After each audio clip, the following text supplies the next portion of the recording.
Boa noite, irmãos. Deus abençoe a vida de vocês. Sejam bem-vindos aí a mais uma aula, né? Nós esperamos que nada aconteça, nenhum infortúnio. Que o Senhor nos guarde, nos dirija e nos leve, né? Na sequência dessa aula, sem nenhuma outra surpresa, em nome de Jesus. Muito bem, nós vamos dar sequência naquilo que nós estamos aprendendo a respeito de família. E hoje nós vamos começar a falar um pouquinho a respeito dos papéis do homem e da mulher dentro da realidade do casamento e da família, ok? Então, agora que nós já vimos o propósito do casamento, nós precisamos aprender um pouquinho mais a respeito dos papéis complementares do homem e da mulher.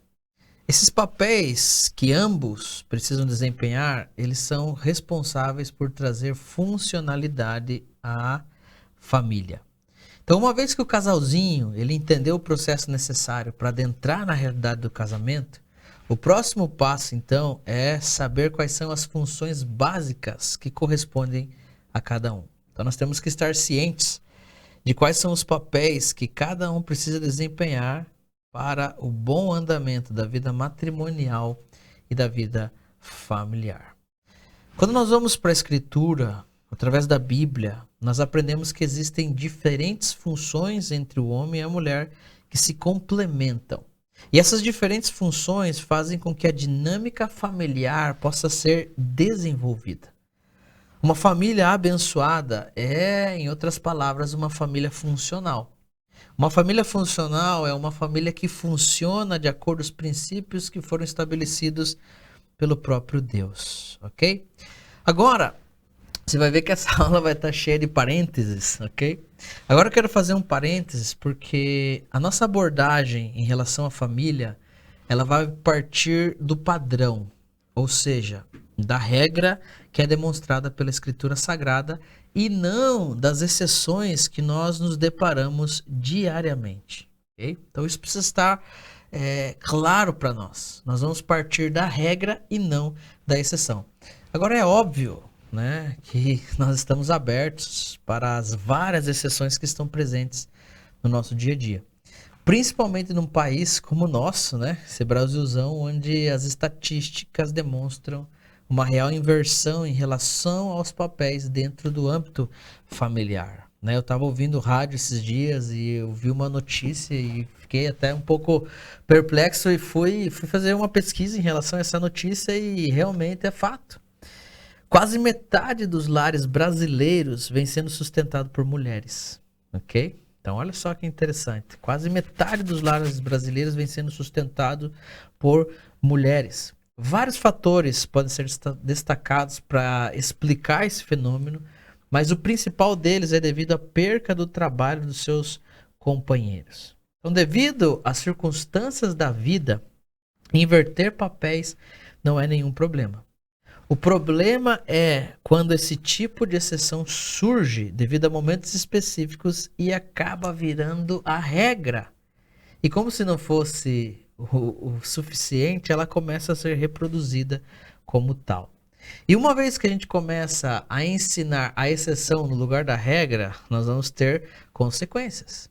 Por exemplo, uma das consequências de se ensinar isso como regra é que isso vai gerar homens que literalmente vão se encostar nas suas esposas, esperando que as suas esposas sejam a fonte provedora do lar, enquanto eles, sem o peso dessa responsabilidade de provedor, vão ficar voando por aí, né? Então você tem vários problemas, né? Nós conhecemos bastante pessoas que acabaram invertendo papéis, né, dentro dessa realidade, mas não inverteram por um acordo, por realmente ter algum tipo de entendimento, inverteram porque não acharam outra saída, outra solução e resolveram fazer dessa forma. Mas lá no fundo, você percebe que o cara só quis fazer isso porque de fato ele não gosta de trabalhar e encontrou aí nessa realidade uma grande desculpa. Então essa falta de entendimento em relação à função do homem como pai, que você vai ver aqui nessa aula que é ser provedor, vai se desdobrar também em coisas piores. Por exemplo, por que você acha que nós precisamos de uma lei que obriga o pai a pagar pensão para os seus filhos? Já parou para pensar nisso? Nós precisamos de uma lei que obrigue o pai a cuidar dos seus filhos, né? Quando uma tragédia acontece e há uma separação, nós temos uma lei que obriga o pai a pagar pensão para os seus filhos. Por que que nós temos uma lei que precisa obrigar um pai a cuidar dos seus filhos?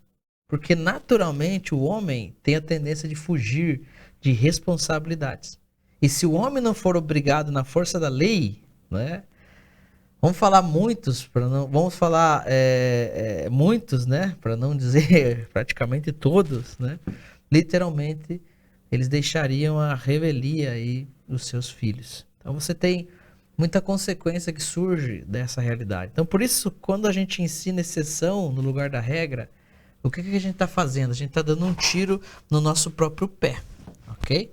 Agora também, é claro que homens também podem colher consequências relacionadas a essas realidades, a essas circunstâncias, a essas coisas que acontecem. Por exemplo, quantos maridos perdem as suas esposas, seja por uma tragédia, seja por abandono, a mulher decide abandonar o cara, né? Não vamos entrar aqui nos pormenores da situação, mas resolve abandonar o cara, não quer mais aquele relacionamento. E esse homem precisa de alguma maneira se desdobrar dentro de vários papéis e funções para poder cumprir as demandas dos filhos e da família. Então existem várias possibilidades, mas possibilidade é uma coisa e regra é outra. Okay? Então quando nós vamos estudar família, esse tema que é tão complexo, e principalmente em um contexto tão controverso como os dias de hoje, nós precisamos estar cientes de tudo isso, ok? Mas mais do que estar conscientes, nós precisamos de muita compaixão para que a gente possa ensinar valores que são absolutos em meio de uma sociedade que é totalmente relativa, tá bom?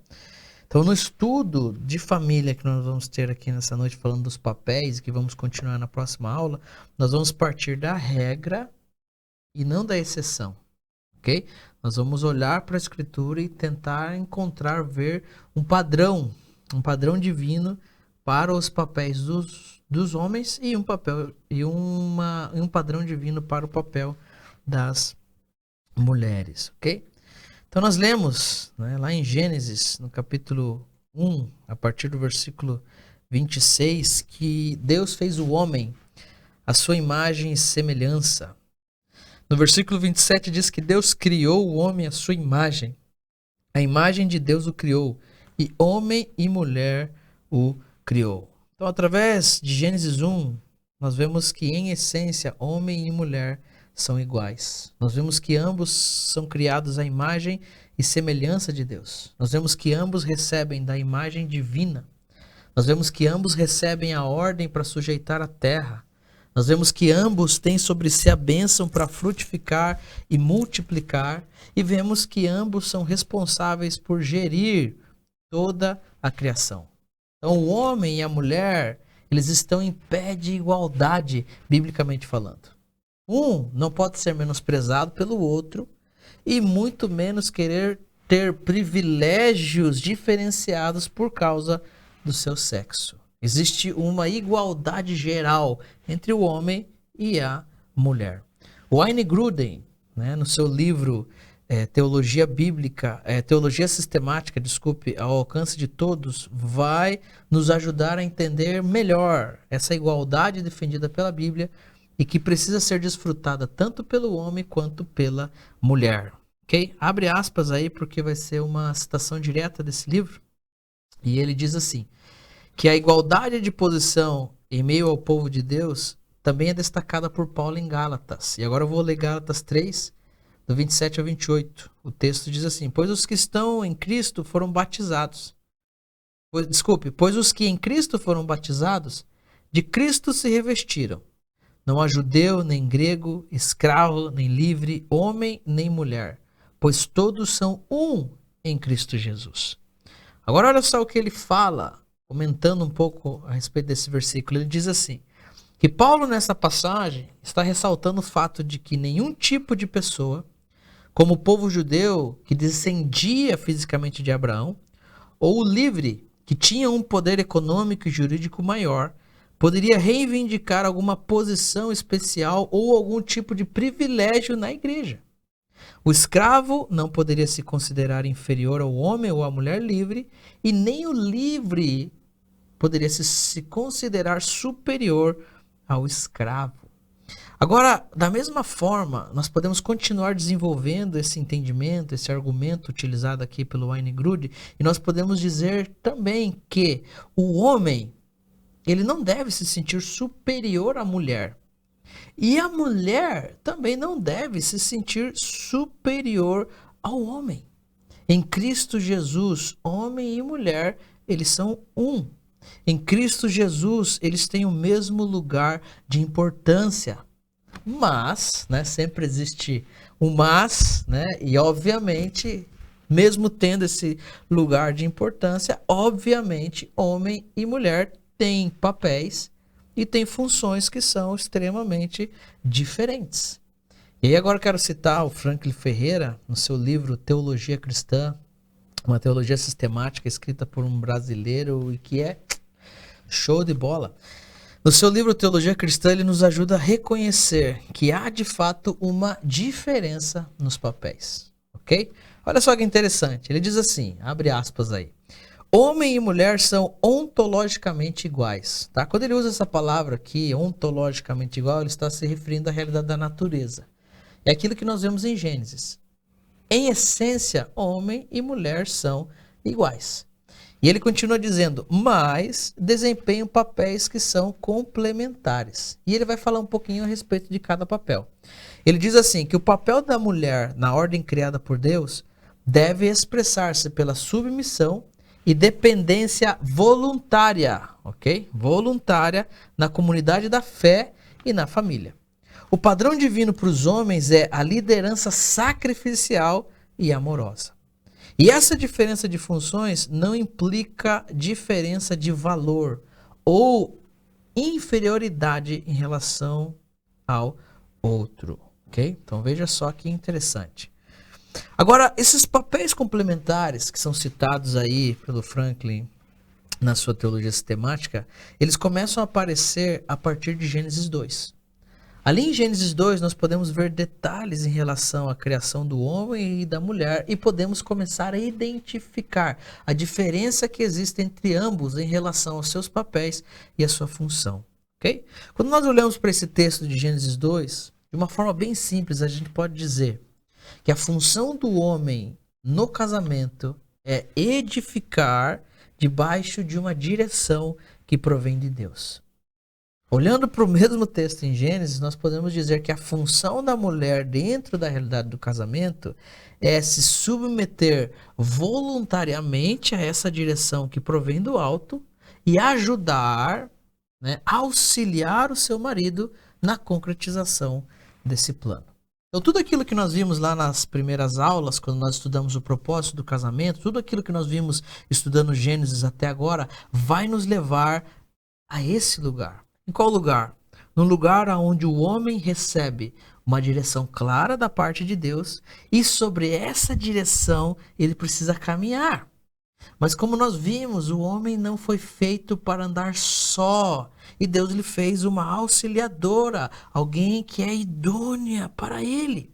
Então ele recebendo essa direção clara da parte de Deus e tendo que caminhar sobre essa direção, ele precisa então comunicar à sua esposa, falar, dialogar, compartilhar com a sua esposa aquilo que ele recebeu do alto.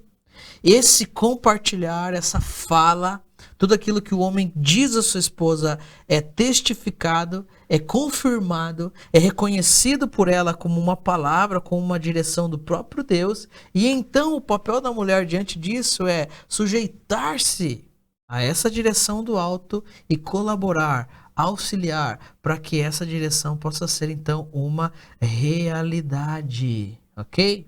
E é por isso, queridos, que o pedido de submissão feminina que nós vemos nas Escrituras, ele sempre vai vir acompanhado de como convém ao Senhor, ou como ao Senhor. ok? A ordem do que precisa ser feito não é determinada pelos caprichos humanos. Não é o que deu na telha do marido, não é o que deu na telha do cara e agora o cara quer fazer. Não é determinado por caprichos humanos.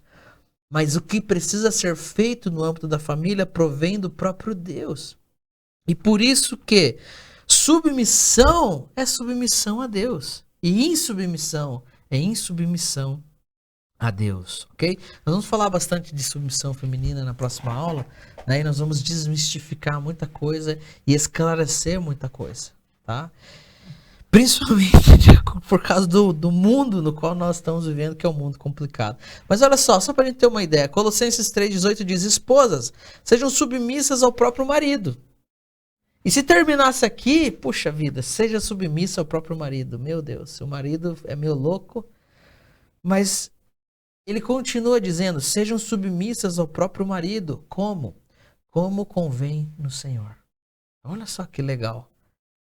Não é só uma submissão cega ao seu marido, mas é algo que está relacionado ao próprio Senhor. Efésios 5:22 diz: as mulheres sejam submissas ao seu próprio marido. E mais um acréscimo: como ao Senhor. Ok? Agora, direção e submissão, edificação e auxílio são partes mais abrangentes na realidade da família.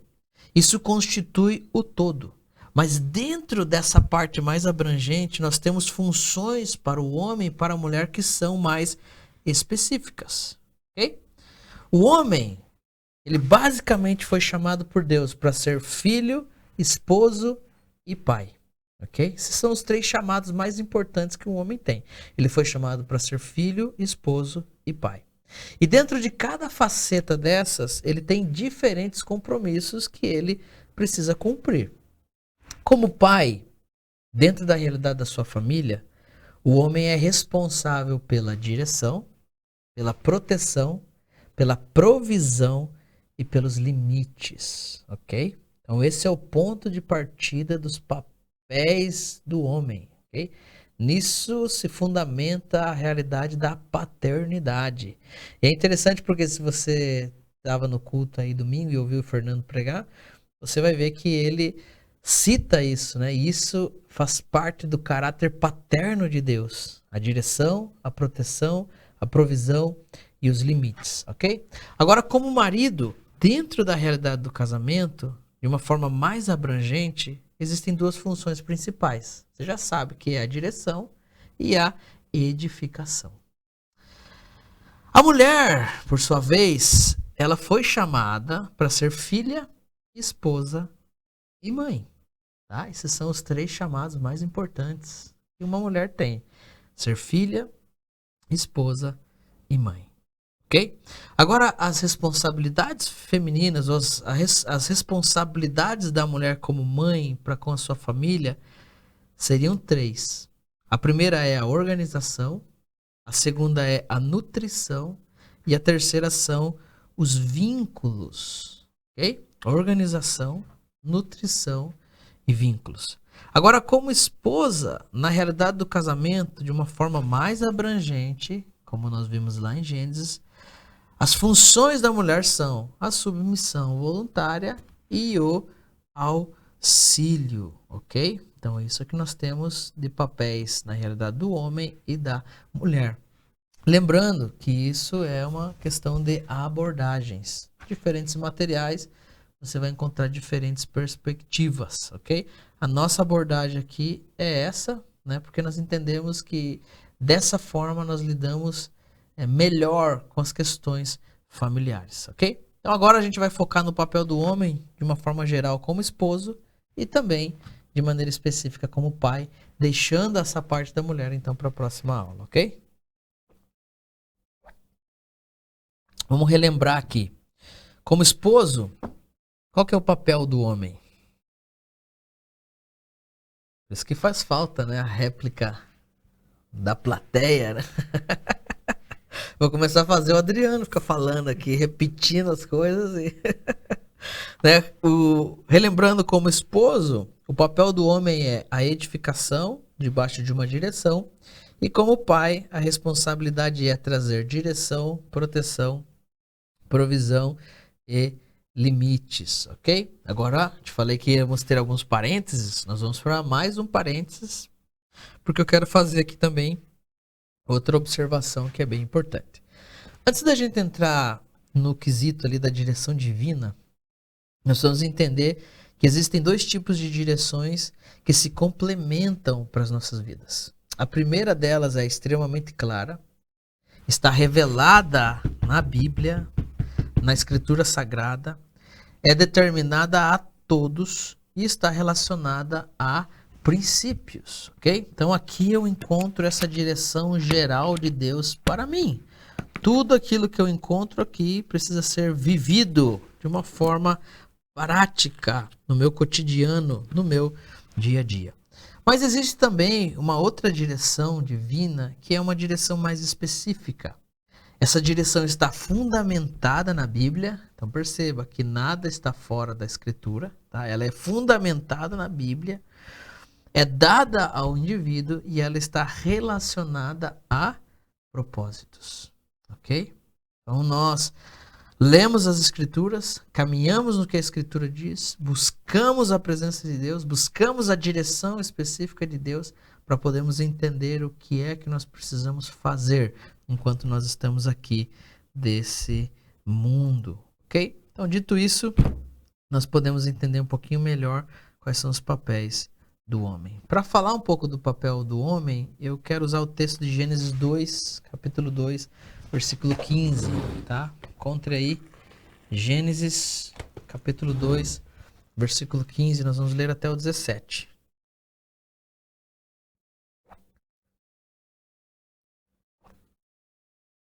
Olha só que interessante. Tomou, pois, o Senhor Deus ao homem e o colocou no jardim do Éden, não do Éder, né? As pessoas confundem. Colocou no jardim do Éden para o cultivar e o guardar.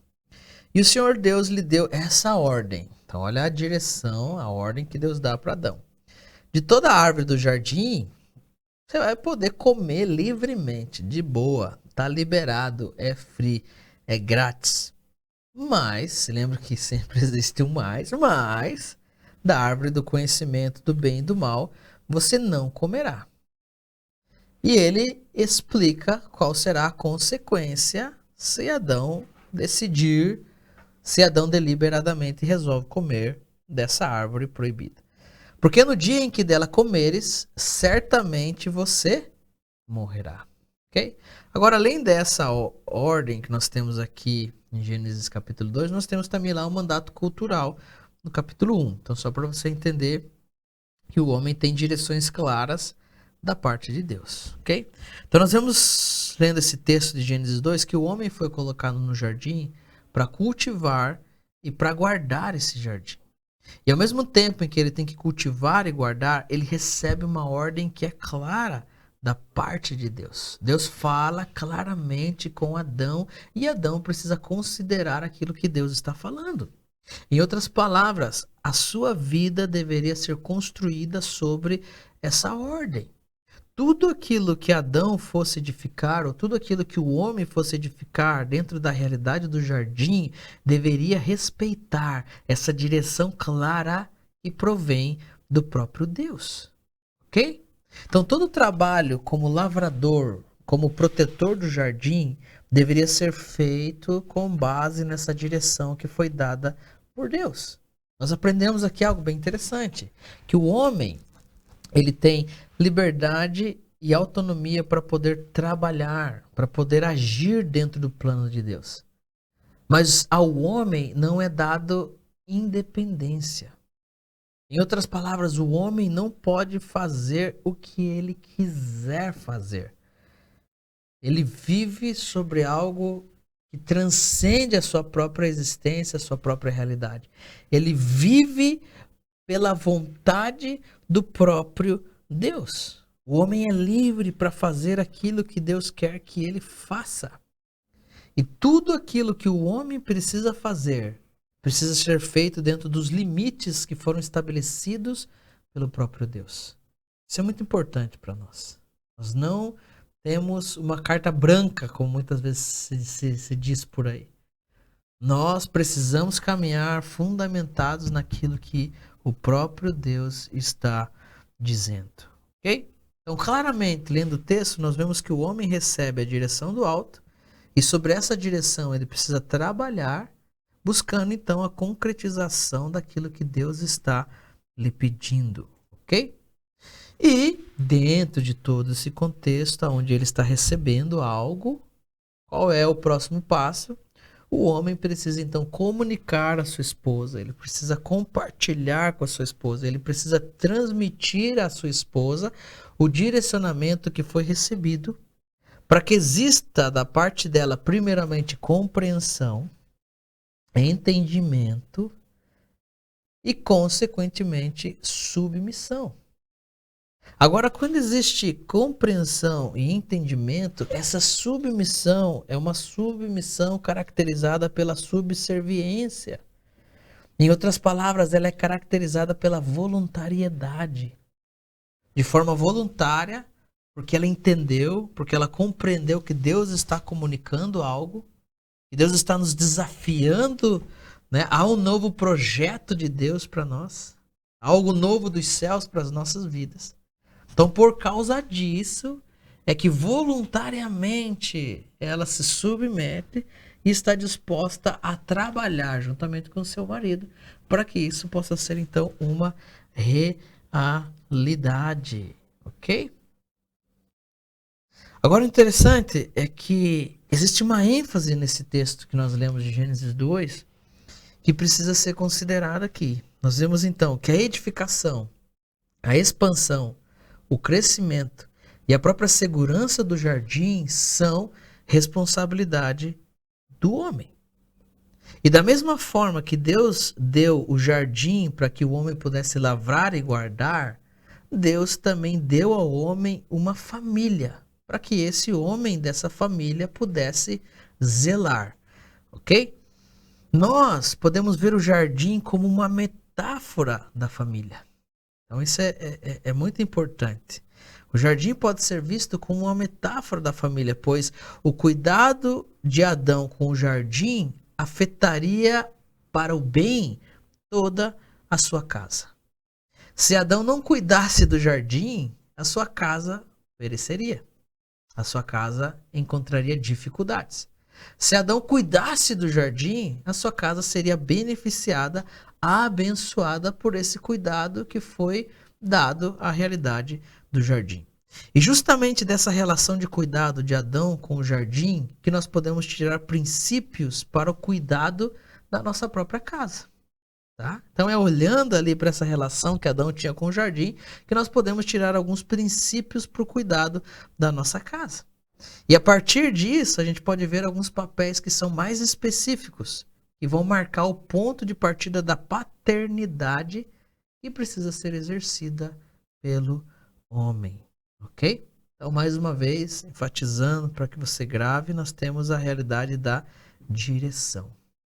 O homem recebe direção do alto, para que ele possa ter autoridade para dirigir sua casa, para dirigir sua família, para dirigir sua esposa, para dirigir seus filhos, ok?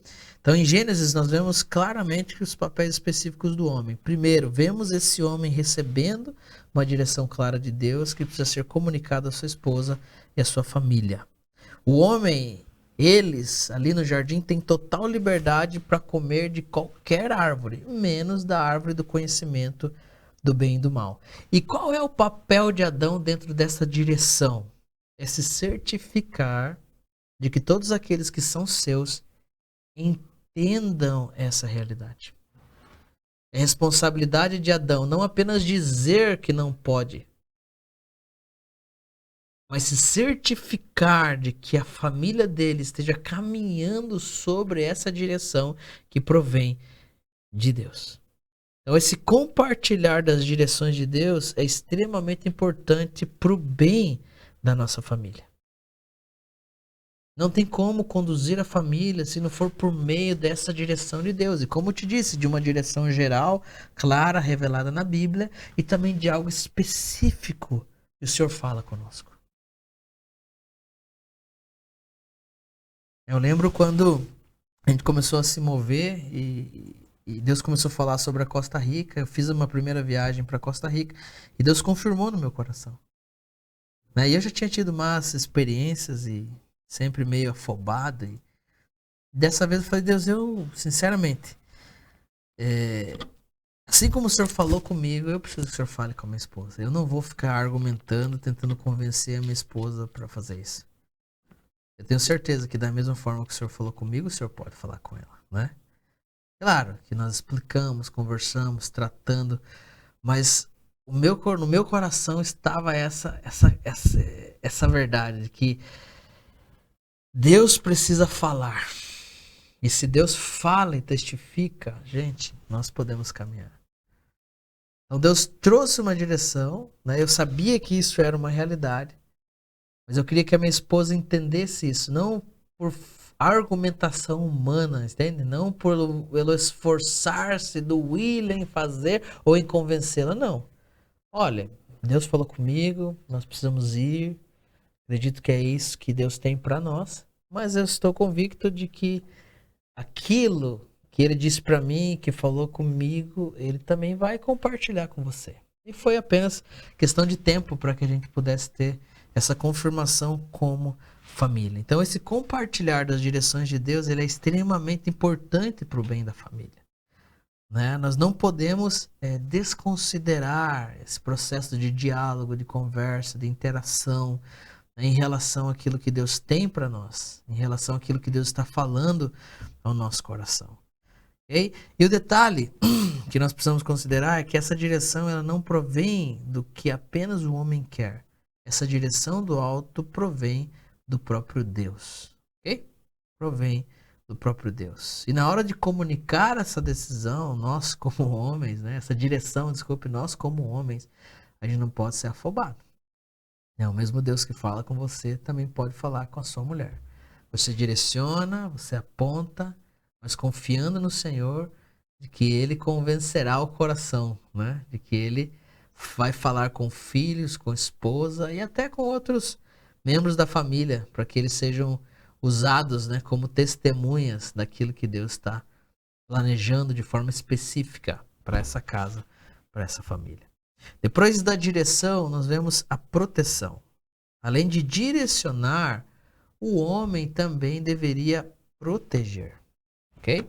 Então, a ordem de guardar esse lugar precioso para que intrusos não entrassem é dada ao homem. Nós entendemos assim que o cuidado para com os seus precisa se manifestar. E o que a gente aprendeu na primeira aula, lá quando nós estávamos na introdução? Nós aprendemos que quem não cuida dos seus é pior do que o descrente e negou a sua própria fé. Ok? Então Adão tinha que cuidar e eu preciso cuidar e você precisa cuidar. Pense comigo. Depois do Senhor, depois de Deus, qual era a coisa mais importante para Adão no jardim?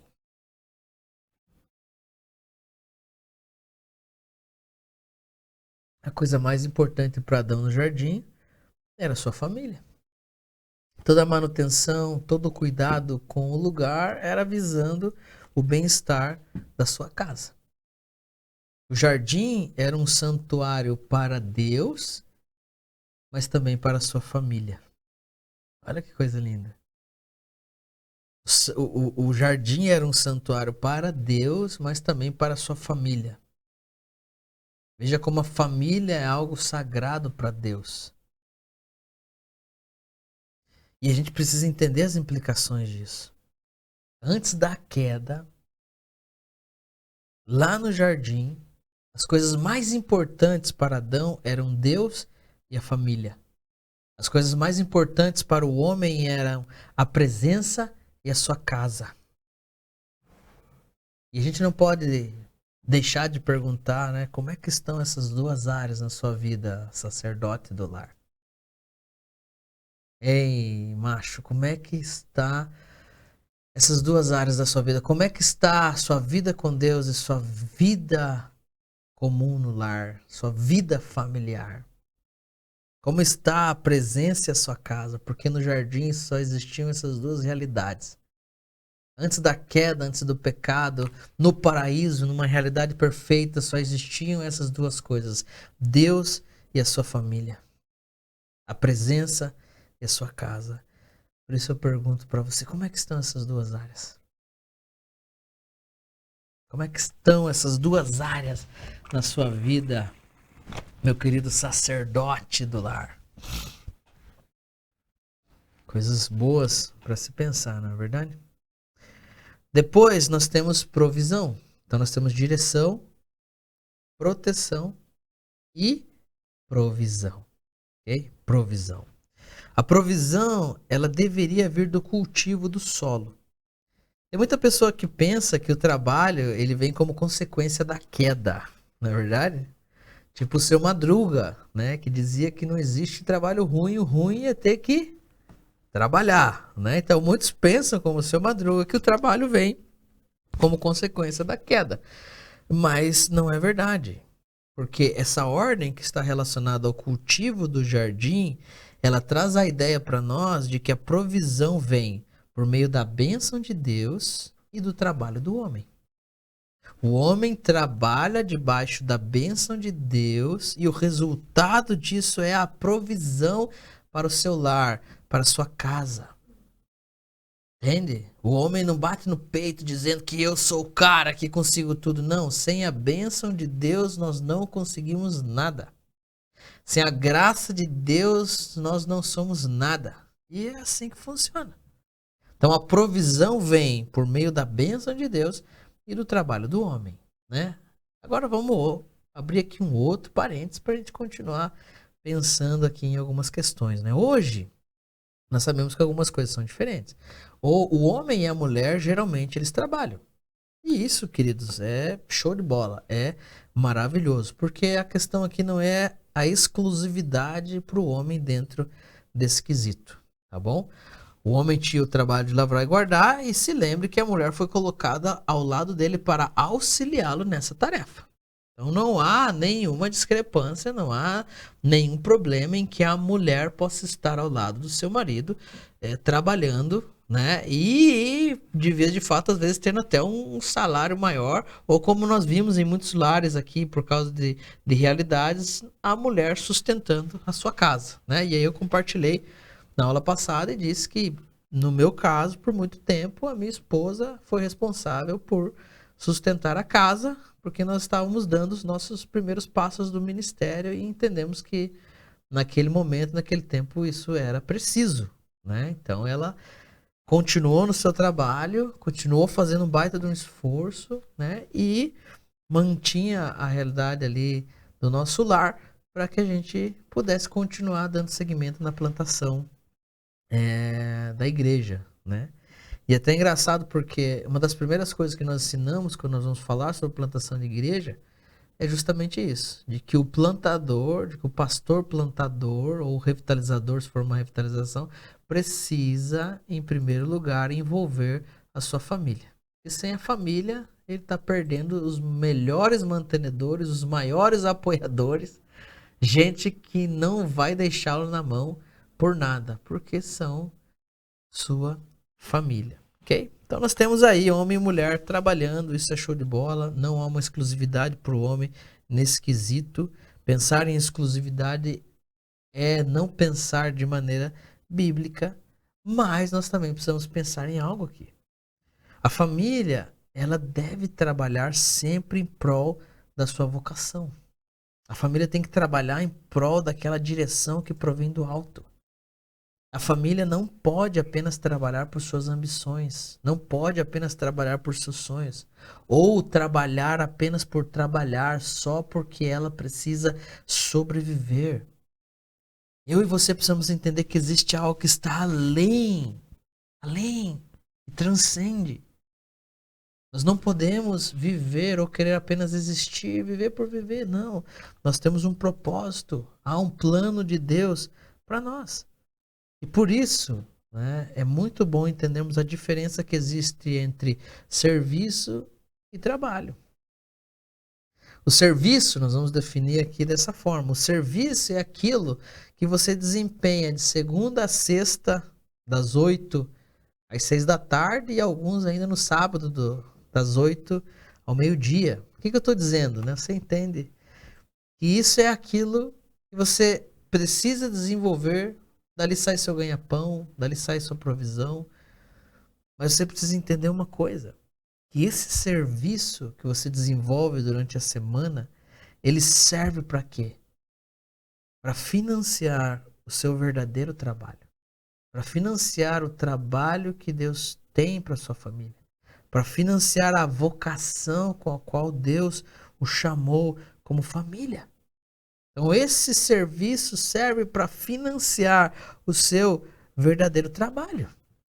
E é muito interessante porque se você for ler o livro de Êxodo, você vai se deparar no começo, né, com o povo de Israel querendo ser liberto, orando, buscando. Você vai ver que os clamores chegam à presença de Deus e Deus começa a preparar todo o cenário para a libertação de Israel. Né? O povo tem uma expectativa, Deus está trabalhando para isso e logo esse plano de libertação é colocado em prática. Mas o interessante é que Faraó começa a ficar incomodado com tudo aquilo que está acontecendo. E qual é a estratégia de Faraó para impedir que a vontade de Deus se torne uma realidade?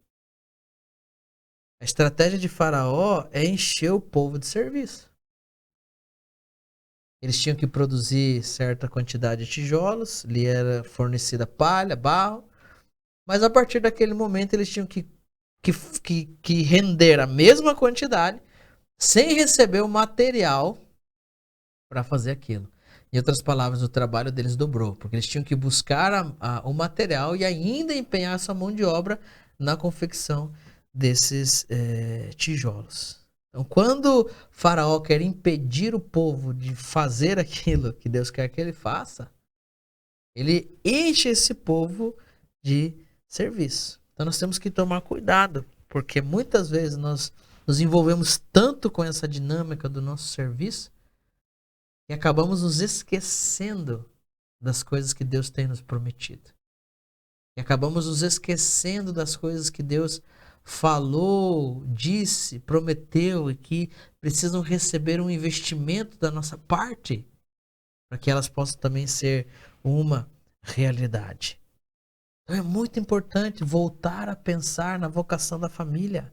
Deixar de pensar, eu sei que o boleto preocupa, eu sei que a gente brinca tanto com essas coisas, eu sei que são grandes os nossos desafios, mas nós precisamos voltar a pensar nessas coisas.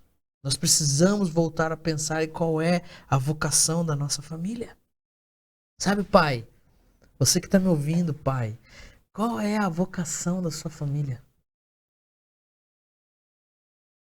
A única coisa que preenche a única coisa que te preocupa é o boleto que vai vencer no fim do mês?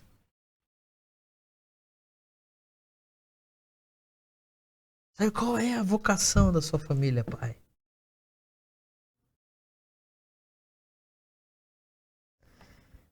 Marido, quais são os dons da sua esposa? Dons que precisam ser aprimorados, desenvolvidos.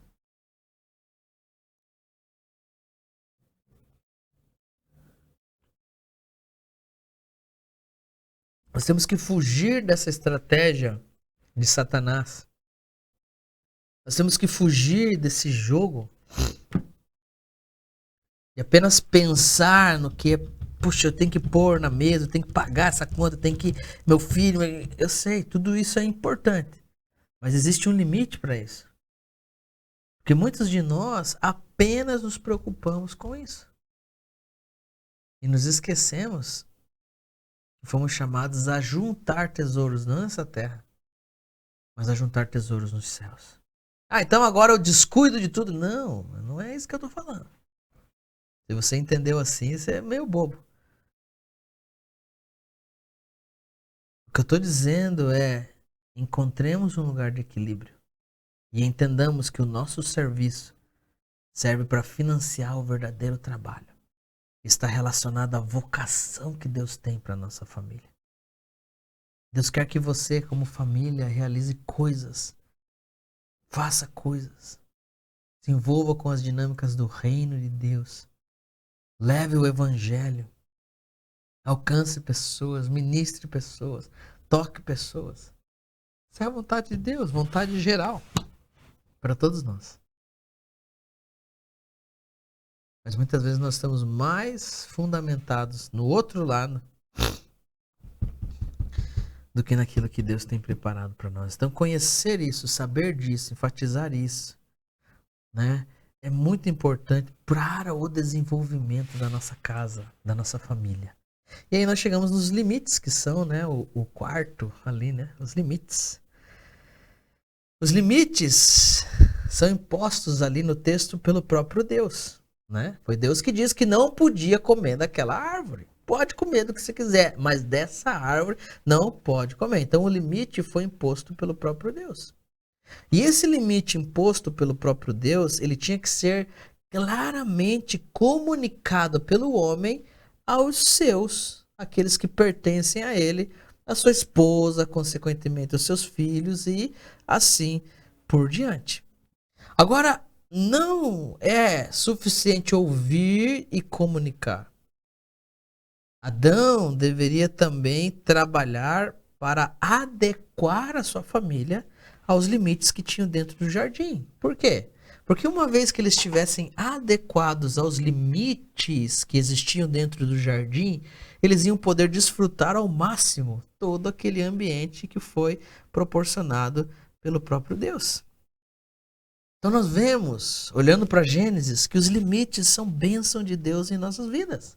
Que os limites não servem para cercear a nossa liberdade, para diminuir a nossa liberdade, ou para nos impedir de sermos verdadeiramente livres. Não, pelo contrário.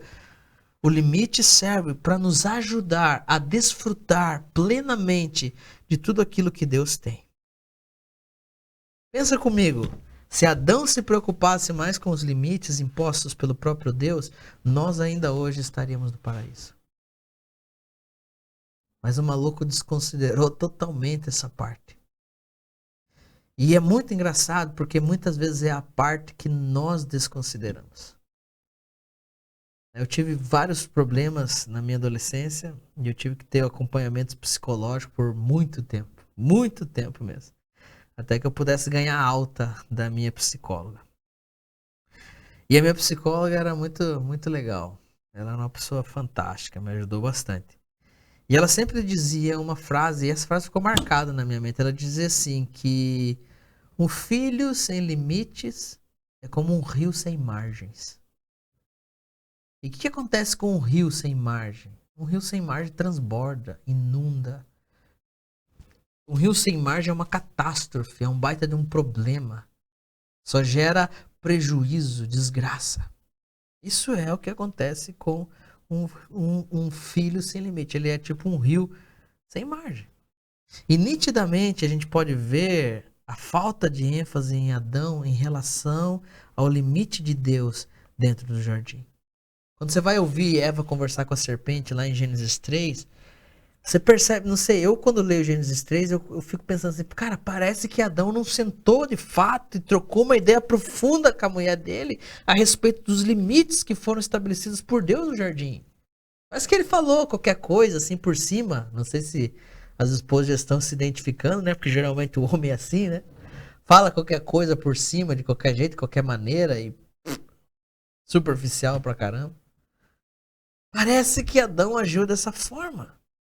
E aí vem a serpente com aquele papo doce, com aquela frescurada e tal e tal. E a mulher começa a falar, puxa, olha só, poxa. Pra mim é estranho tudo aquilo que acontece. No meu ponto de vista, parece que Adão não trocou uma ideia assim, tipo, tete a tete, com profundidade, com, sabe? E realmente expressou aquilo que Deus tinha falado para ele com todas as letras. Parece-me que ele não se preocupou em comunicar claramente o que Deus disse. E em contrapartida, você vê também Eva sozinha conversando com a serpente. E eu levanto uma outra questão e penso, da mesma forma que ele não se preocupou em comunicar claramente o que Deus disse, nós vemos que também ele não se preocupou em adequar a sua esposa àquilo que Deus havia falado. Dois baitas problemas em Gênesis capítulo 3. Imagine que a entrada do pecado no mundo se dá por causa de um problema familiar. Por isso que o tema de família é importante. Se lá no Gênesis a família tivesse redondinha, a gente ia estar no paraíso ainda, cara. É simples. Agora, paizinho, pensa comigo assim, se você continuar deixando seus filhos fazendo o que eles quiserem, o que vai acontecer com eles?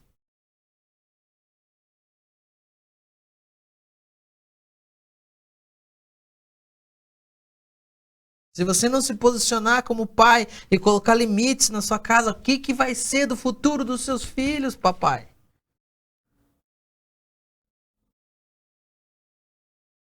Como é que vai ser? Se os dias são maus, se a escritura já fala que os últimos dias vão ser pior ainda, o negócio vai ficar mais feio, mais complicado, mais difícil. Nós sabemos disso, a escritura fala disso, só que o interessante é que nós ficamos mais frouxo, mais brando, mais calmo com isso.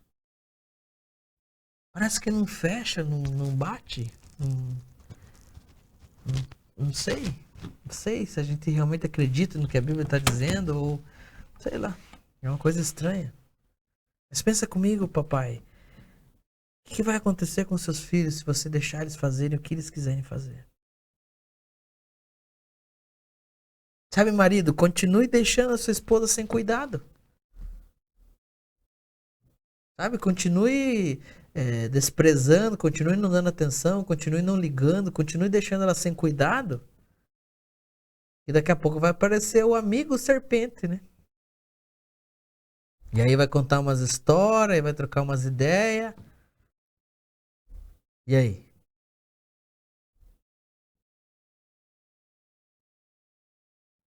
E aí você vai dizer que nem Adão disse, a mulher que tu me destes. Cara, eu acho Adão ali muito cara de pau, cara. Sendo bem sincero. Cara, se tem um cara que é sem graça em Gênesis 3 é Adão, mano. Fala, porra, cara.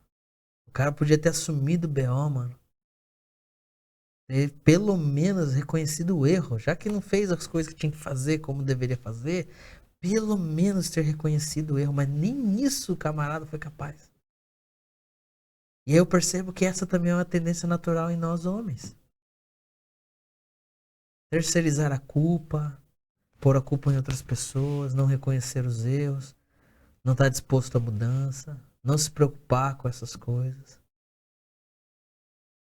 E isso só vai levando a gente pro buraco. Isso só vai aumentando o nosso problema. Todas as pessoas que entenderam o benefício do limite ou o benefício do mandamento divino puderam olhar para esse limite, para esse mandamento, não como um peso ou como um fardo, mas como algo lindo, maravilhoso, delicioso. Nós temos um salmo aí, o Salmo 119. O Salmo 119 é um louvor a Deus pelos seus mandamentos. Existem vários versículos interessantes que trazem para nós uma ótima perspectiva em relação à lei de Deus, aos limites de Deus, à instrução de Deus, ao mandamento de Deus.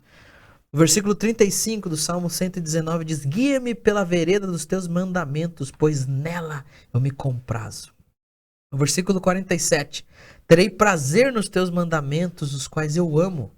Para os teus mandamentos que amo, levantarei as mãos e meditarei nos teus decretos. Ó, o 127. Amo aos teus mandamentos mais do que o ouro. Pô, quem que pode dizer isso hoje, mano? Se aparece um biquinho aí, a primeira coisa que eu faço é deixar o mandamento de lado. Né, Adriano? Quem que ama o mandamento mais do que o ouro? Mais do que o ouro refinado? Ele surge uma oportunidade de fazer um cachorro na empresa, o cara não pensa duas vezes. Tá errado, cara. Não é assim que funciona. O versículo 172 diz: a minha língua celebre a tua lei, pois todos os teus mandamentos são justiça. Venha a tua mão me socorrer, pois escolhi os teus preceitos. Olha só. Quando você escolhe os preceitos, você pode pedir socorro para Deus. Mas quando você desconsidera os preceitos de Deus, você vai pedir socorro para quem? Ih, agora complicou, né? E ele continua no 174 dizendo: Suspiro, Senhor, por tua salvação. A tua lei é todo o meu prazer. Aleluia. Então a gente usou até agora esse exemplo de Gênesis, casamento. Vou dar uma corridinha aqui para terminar, tá? Ainda no jardim, mas para aprender ainda um pouco mais sobre os papéis, vamos também dar uma olhadinha na relação de Cristo e a sua igreja, ok? Então, como a gente tem visto, o modelo para o nosso casamento não é o dos nossos pais, dos nossos amigos, dos nossos conhecidos. Por melhores que sejam esses modelos, essas relações, nós devemos reconhecer que nosso modelo agora é Cristo e a sua igreja. Ok? Então vamos ler Efésios capítulo 5, versículo 25.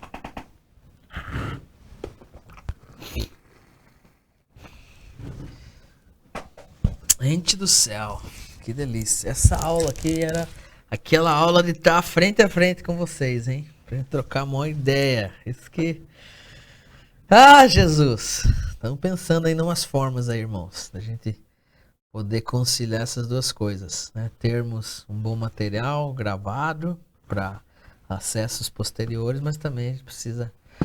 Há algumas matérias eu acho que são... É importante. Então, vá orando aí para Deus nos dar sabedoria para a gente poder conciliar essas coisas.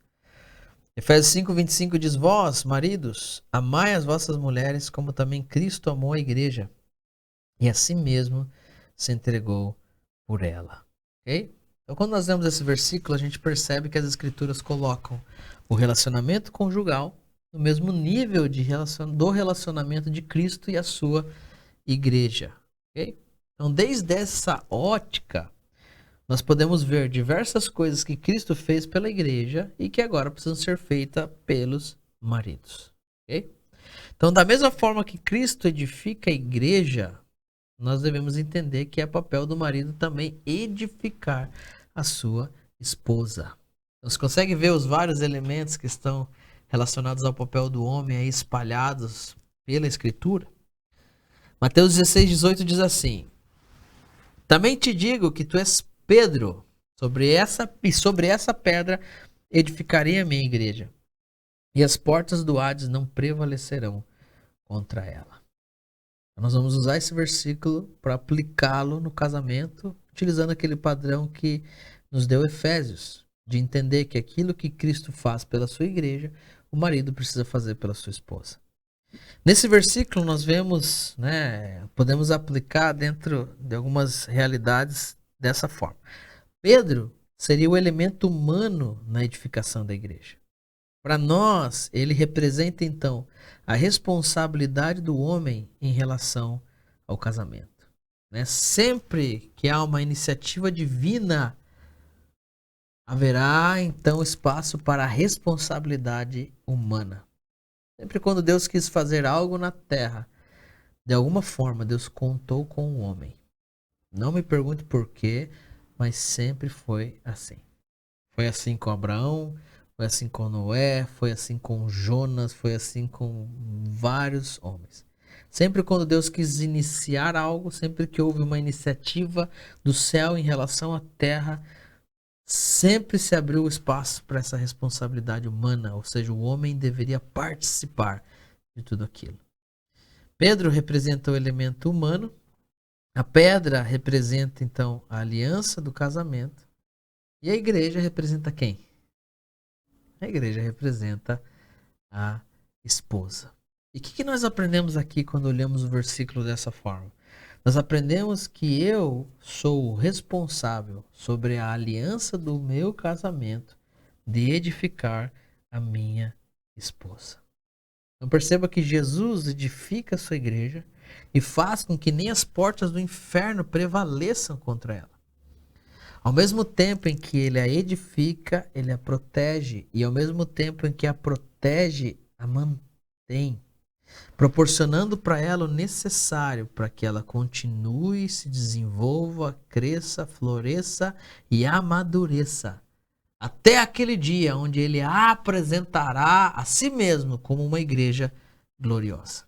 Então, quando nós mudamos a palavra igreja aqui do texto para esposa, vai nascer uma declaração de propósito para cada marido que está assistindo essa aula.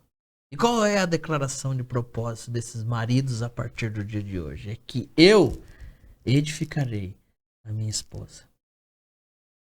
Veja só que coisa boa de se fazer, né? Eu edificarei a minha esposa sobre a aliança do casamento. Trabalharei para quê? Para direcioná-la, protegê-la, para dar-lhe o necessário. Me preocuparei com sua santidade para que ela possa ser apresentada como uma esposa gloriosa aos olhos do Cristo. Agora, talvez algumas pessoas estão pensando assim, puxa, mas o texto fala que é a mulher que edifica, né? É a mulher sábia que edifica, é fato. A mulher sábia edifica a sua casa. Mas quem é responsável pela edificação de uma mulher sábia? É o seu marido. O marido tem essa responsabilidade. E uma vez que ele entende essa responsabilidade, ele vai então viabilizar um ambiente que seja saudável para que a esposa possa crescer, se desenvolver, florescer e ter então todo o espaço, apoio para que ela possa agora colocar em operação a sua função, começar a desempenhar os papéis que competem a ela dentro da realidade do casamento e da família. Ok? Então, o marido edifica a esposa para que aí sim a esposa possa edificar a sua casa, edificar o lar, para que então ela exerça os seus papéis, nutrindo, organizando e vinculando a vida familiar a algo muito maior do que apenas o existir, o viver, do que o apenas comer, beber, dormir e trabalhar. É muito interessante isso, queridos. Nosso Senhor Jesus era homem, como homem, ele recebe as direções específicas do Pai, ele trabalha para cumprir essas direções, ele ama a sua noiva, a sua esposa, deixando assim exemplo para cada um de nós. Nós percebemos uma coisa, que há muita responsabilidade para o homem, né, na realidade do casamento. Não dá para o homem ser tapado, ser meio banana. Não dá para o homem ser João sem braço, não dá para ele desconsiderar algumas coisas. Ele precisa entender o papel dele, a função dele, para que a família dele não pereça, mas funcione de acordo à vontade de Deus. Então, no casamento, os homens têm a responsabilidade de saber o que Deus quer através da sua palavra e também uma obrigação, tá? Não é sugestivo aquilo que o homem precisa fazer, é obrigação de colocar tudo isso em prática, ok? Então a família, ela está nas nossas mãos. E esse é um apelo para que os homens possam se posicionar como sacerdotes no seu lar. Né? O homem precisa ser esse sacerdote que se coloca na brecha a favor da sua família. Esse sacerdote que vai até o Pai Celestial, que busca a sua direção, que comunica, ensina, indicando o caminho que a família deve seguir, ao mesmo tempo em que em amor esse marido está disposto a se sacrificar para proteger, prover e limitar de acordo ao bom senso e à santa palavra. Então, olha só tudo o que o homem precisa realizar e fazer. E mais uma vez eu quero dizer para você, para que isso fique gravado na sua mente. No âmbito geral da família, o homem tem a responsabilidade de edificar debaixo de uma direção de Deus. E de forma específica, ele tem a responsabilidade de dirigir, proteger, prover e de pôr limites. Agora, depois de tanta informação assim, eu falo, meu Deus. Por onde nós vamos começar, galera? Por onde que nós vamos começar, Humarada? Como que nós vamos começar? Por onde nós vamos começar? Porque, meu Deus, a mulher deve estar com uma expectativa lá que eu não sei nem o que fazer. Então, como é que a gente vai começar? Aí eu acredito que o Pedrão, ele vai dar pra nós um bom norte. O Pedrão era casado, tinha sogra, entendia dos paranauê da família. E ele vai dar alguns conselhos pra nós que são muito interessantes e que servem de ponto de partida para todos os desafios que nós temos agora, depois de ouvir tudo isso e entender nosso papel e nossa função. Abra aí sua Bíblia em 1 Pedro, capítulo 3, versículo 7, por gentileza. 1 Pedro, capítulo 3, versículo 7. O texto vai dizer assim: maridos, vós igualmente vivei a vida comum do lar com discernimento e tendo consideração para com a vossa mulher como parte mais frágil. Tratai-a com dignidade, porque sois juntamente herdeiros da mesma graça de vida, para que não se interrompam as vossas orações. Ok? Então esse versículo vai trazer conselhos importantes para nós. Primeiramente ele vai dizer, nos diz que como maridos nós devemos viver com discernimento a vida comum do lar. Então, nós começamos a aprender que um homem que se preze, ele não abandona a rotina familiar, pensando ou argumentando, dizendo que isso seria apenas tarefa da sua esposa. E a vida comum do lar, eu me refiro à limpeza da casa, cuidado dos filhos, a própria administração do lar e mais um montão de coisas que são necessárias lá na sua dinâmica familiar. Cada uma dessas coisas precisa ser feita em conjunto.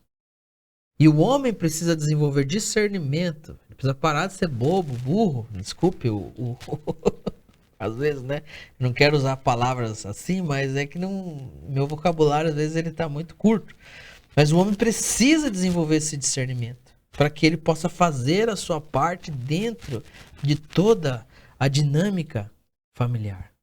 E por que isso é importante? Olha só, cabeçudo, é importante por quê? Porque é participando dessa dinâmica, é participando dessa vida comum do lar, que você vai poder instruir, vai poder direcionar, vai poder proteger, vai poder trazer limites e assim por diante. Se você não participa da vida comum do lar, se você não está inteirado nas coisas que estão acontecendo na sua casa, você não vai conseguir desempenhar o seu papel. Você vai ser tipo um figurante que aparece de vez em quando ali. Não é assim que funciona. Se nós estamos distante da vida comum do lar, estamos distantes da vida prática da família, se nós fazemos apenas pequenas incursões na dinâmica dos nossos lares, nós não vamos conseguir fazer muita coisa. Nós vamos começar a deixar a desejar em nossa própria casa. Para que o homem possa cumprir a sua função, o seu papel de edificar, de dirigir, de edificar, de fazer tudo aquilo que ele precisa fazer, ele precisa estar envolvido com os seus. E para se envolver com os seus, ele precisa se envolver com a dinâmica da sua casa. Não existe outra forma. Não existe outra forma. Ah, mais. Você pode ter o mais que você quiser. Sempre existe uma maneira, uma forma de solucionar isso. O Senhor não nos pediria algo que nós não podemos dar a Ele. E isso é super chave e importante para nós, para que a gente possa ser o tipo de pai e marido que o Senhor quer que a gente seja. Segundo, o homem precisa ter consideração pela sua mulher. Diz lá o texto. Essa palavra consideração, ela traz a ideia de uma avaliação que é realizada para que você possa colocar um preço. Em outras palavras, o marido precisa valorizar a sua esposa. Ele precisa tê-la em autoestima reconhecendo de fato que aquele que encontrou uma esposa, ele encontrou favor do Senhor. Tem que valorizar a veinha, cara. Tem que dar valor ao que tem. Isso é super importante para o desenvolvimento do nosso papel. Porque sem a valorização das nossas mulheres, quando a gente chegar com algo, ainda que seja genuíno da parte de Deus, vai existir algum tipo de resistência. Por quê? A gente não está valorizando como a gente deve, não está cuidando como a gente deve. Então você vê que uma coisa está ligada à outra. Às vezes a gente só quer o benefício. Mas se esquece que existe toda uma trama cósmica antes de chegar naquele ponto.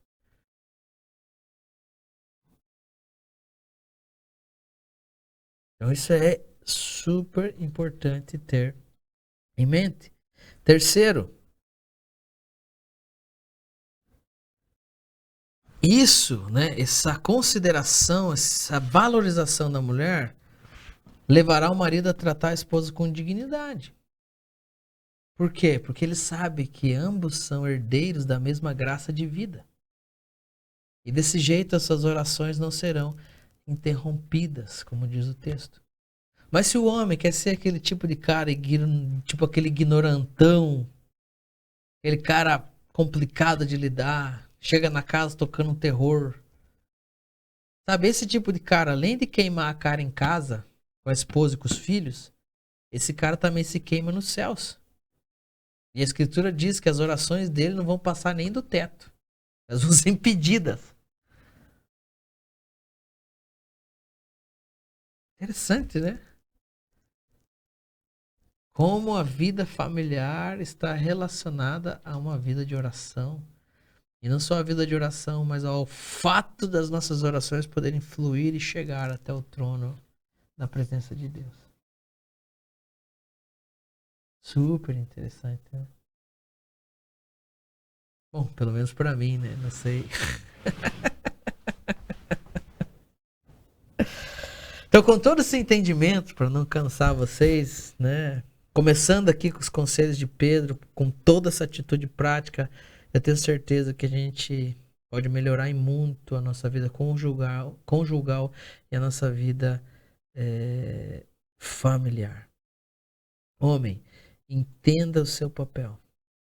E entenda que esse papel só pode ser exercido na medida em que você se envolve com os seus, em sua rotina familiar, dentro da sua casa. É só assim. É assim que funciona. Nossa influência é de dentro para fora e não de fora para dentro. É assim que nós vamos abençoar nossa esposa, nossos filhos e cumprir com aquilo que é a vontade de Deus para nós como homens. Muito obrigado por esse tempo, por essa aula. Deus abençoe vocês. Vocês têm perguntas aí?